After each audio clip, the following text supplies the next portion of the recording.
Let's introduce today's lovely panel. So we have Sarah and Melanie joining us from Manitoba today. Hi, ladies. Hello, everyone. Good morning. Good morning. Good to see you again, ladies. So first of all, we'll say hello to Sarah joining us from Tourism Winnipeg. Sarah's going first today, as you can see. Sarah, how are you doing? I'm doing fabulous. It's so great. I'm loving all the little hearts that I see like floating up my screen. It's like the best thing to see in the morning for me.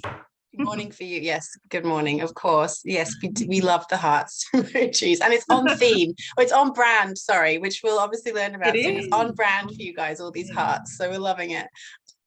Melanie from Toronto, Manitoba. Mel, how are you doing today? Good morning. It's a beautiful day here. Summer is on the way. It's going to be 23 today. Woo! As the radio station said this morning, 23 in 2023. We are excited. Yeah, nice one. That's it. Summer's on its way. Lighter evenings, all that stuff, all that good stuff. Awesome. So for those of you who haven't been before, or if you have been before, you know what's going to happen. But we have two short and sweet updates for you today. We are online for about half an hour, and then we do live Q&A at the end as well. So please do keep those comments and some questions coming. If you would like to ask any questions, we will do those right at the end.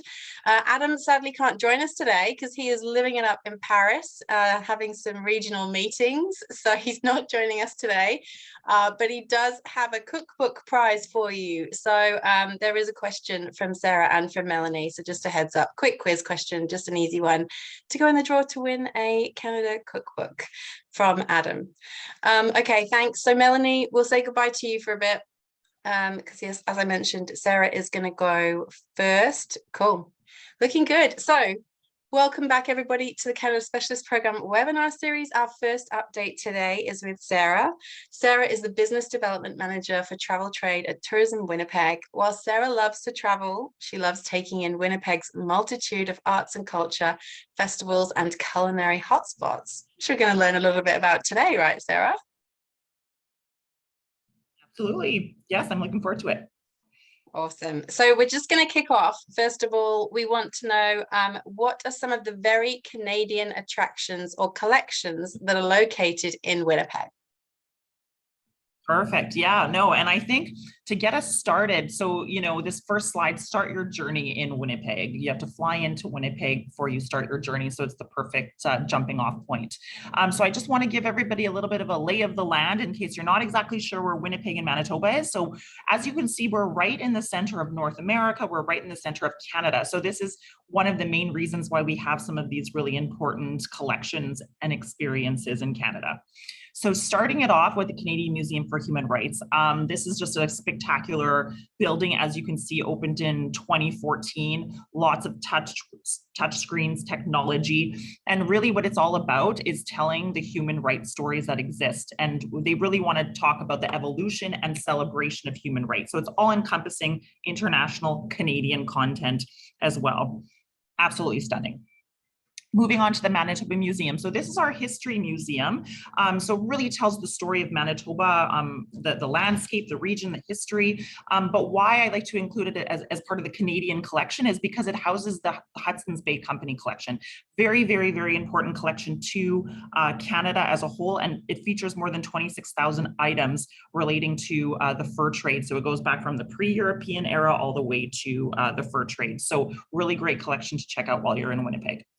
And then moving on to Qaumajuq at the Winnipeg Art Gallery. So this is our Inuit Art Center that we're so happy to have here in Winnipeg. More than 14,000 pieces makes up the largest collection of contemporary Inuit art in the world.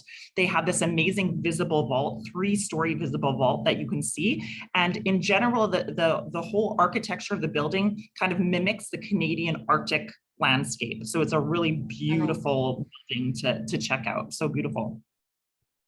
And then the Royal Canadian Mint. So people on the call may be familiar with the mint in Ottawa, but we also have a mint in Winnipeg, and we produce all the circulation coin for Canada and actually about 90 different countries.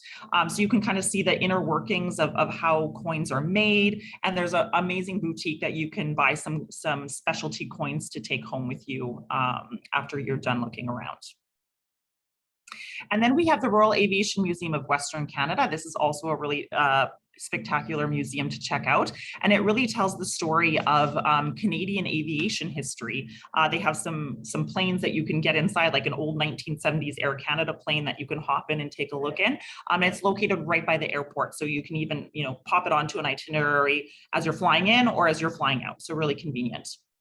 And then the last very Canadian experience I'll talk about is Canada's Diversity Gardens. This just opened in December of 2022, brand new. We're so excited. Lots of outdoor gardens, Indigenous gardens, kitchen gardens, performance gardens. And then the main feature is this spectacular horticultural attraction feature that you see here in the photos.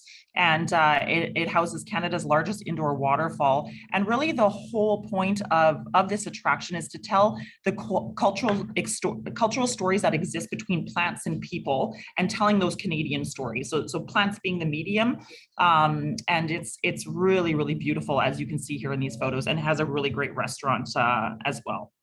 Yeah, and of course, it's always exciting to have something new. But I mean, all of those attractions you've talked about are absolutely fabulous. Thank you. We are talking a bit about sustainability in this series as well. So is there an experience that kind of ties in with that sustainability theme? Yeah, absolutely. And I know I've talked about this exhibit in the past, but it's really important to mention talking about sustainability. So the Journey to Churchill exhibit at Assiniboine Park Zoo, it's the most comprehensive Arctic species in the world. And in terms of sustainability, there's actually a center on site. It's a research center with researchers that work inside, and it's called the Leatherdale International Polar Bear Conservation Center. So you're really learning about the work being done in zoos around the world that's impacting wildlife conservation and environmental protection. So in addition to the sustainability element, it's really a great feature to add on to an itinerary if you're planning on going up north to Churchill to see the polar bears in the wild. So this is just a great education piece, and I highly, highly recommend it. Yeah, great place to start before you head north. And yeah, I love that photo. It's just absolutely amazing. What a cool attraction. So apart from attractions, how about some areas of the city to explore? For sure. Yeah. So I'm featuring kind of three areas mainly. We'll start with the Forks. So this is the lower photo on the right there. And the Forks, we say there's 6,000 years worth of history. We know that Indigenous people traded here 6,000 years ago, and then it was a major hub of the fur trade. And to this day, it's still very much a gathering place. So they have riverboat tours and art installations and walking paths and biking paths. They have an indoor market that you can buy some food, do some local shopping. They have a craft beer and wine market as well that you can sit down and have a cocktail or a drink. So really great place to just kind of spend some time. The upper photo is the Exchange District, which is a national historic site here in Winnipeg. And as you can see, turn of the century buildings, Chicago style like architecture. Actually, a lot of movies are filmed in this area because of these amazing buildings. So you'll often see movie sets here, which is really, really cool to see. And then on the left is St. Boniface. So some people may not know that we have the largest French-speaking population in Canada west of the Great Lakes. So you can go to St. Boniface, our French district, and again, they have boutiques and shops. And one of the main features is the St. Boniface Cathedral, which is a beautiful piece of architecture to explore and walk around. Awesome, thank you. Just sounds amazing, and so much diversity as well. How about Indigenous experiences? Obviously, that there's a lot of interest in that, and there's a lot more of them around. Have you, has Winnipeg got any Indigenous experiences? Yes, we do. And I'm happy that you asked that. So Winnipeg's roots, they date back to, I've mentioned it a couple of times, but 6,000 years. And obviously that was the people that were here were all Indigenous. So, and today we're the capital of Canada in terms of the largest urban Indigenous population. So we do have, arts and culture, historic attractions. We have the Manitoba Festival, which is that photo on the left, which is an annual festival that happens every year where you can see powwows and taste some Indigenous food, and it's really amazing. I'm going to talk about a couple brand new experiences. The photo on the bottom right is located right at the Forks that I just mentioned. And so this is the Treaty Relations Commission of Manitoba opened up a center, and it features more than 6,000 years of history and storytelling, really wanting to talk about the treaties that exist in Winnipeg and in Manitoba. So they consulted with elders and knowledge keepers, and really, again, telling those stories kind of in a beautiful center located right in the center of the city. Beautiful. Yeah, and then the last experience I'll talk about, which I'm very excited about. So Nonsuch Brewery is one of Winnipeg's celebrated breweries. We have about 12 in the city. This is one of my favorites, and it's Indigenous owned. So they have this new experience called the Beer Bannock experience.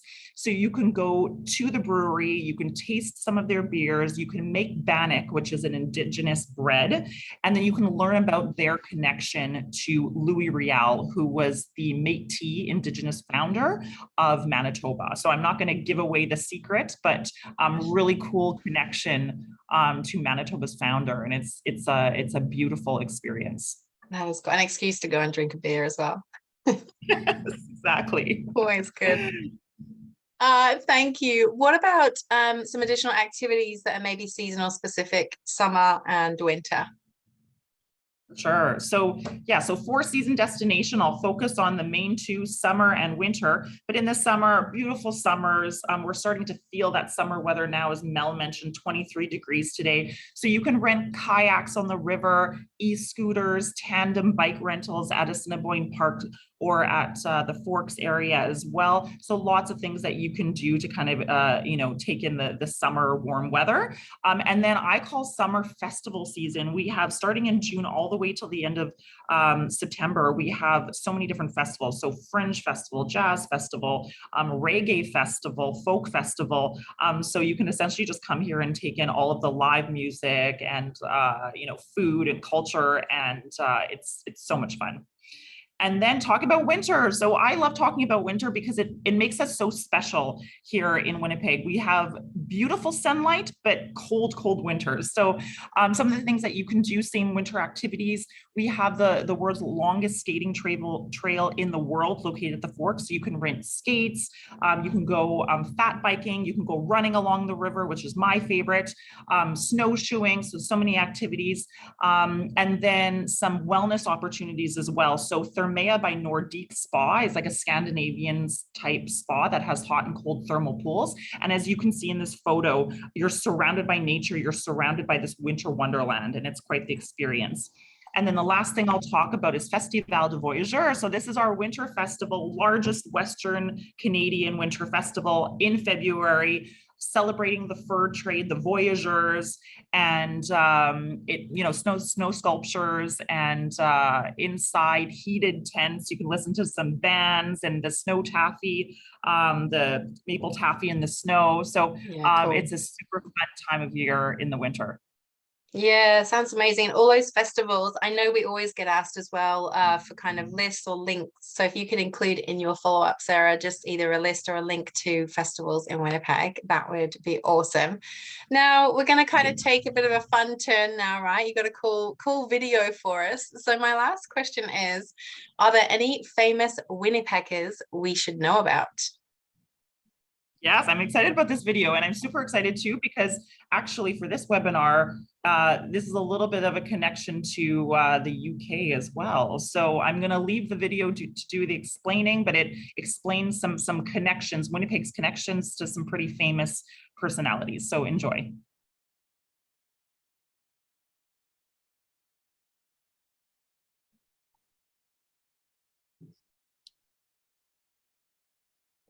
So, what do you know about Winnipeg? Winnipeg. Winnipeg! Back to Winnipeg! Spoiler alert, we're famous. Here's Winnipeg for real. Unique baby names are all the rage these days, but have you ever heard of a man called Intrepid? He was born and raised in Winnipeg, although his given name was Sir William Stevenson. Any guesses?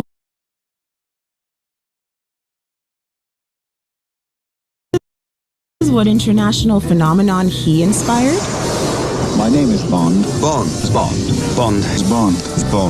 James Bond. The world's most famous spy. What do Bugs Bunny, Snow White, and Winnie the Pooh all have in common? Oh, help and bother. We'll take credit for all of them, thank you very much. Disney illustrator and Winnipegger Charles Thorson based the character of Snow White on a young local waitress and later went on to create Elmer Fudd and Bugs Bunny. What's up, Doc? And who put the Winnie in Winnie the Pooh? In 1914, World War I captain and Winnipegger Harry Colburn brought a black bear cub named Winnie to England as his regiment's mascot. History was made when Winnie was visited at the London Zoo by author A.A. Milne and his son Christopher Robin, which led Milne to create a series about a boy and everyone's favorite glutton for honey, Winnie the Pooh. Winnipeg is the cultural cradle of Canada, and we take our title very seriously. About as seriously as we take drinking Slurpees in minus 40-degree weather. This is Winnipeg, and we're made from what's real.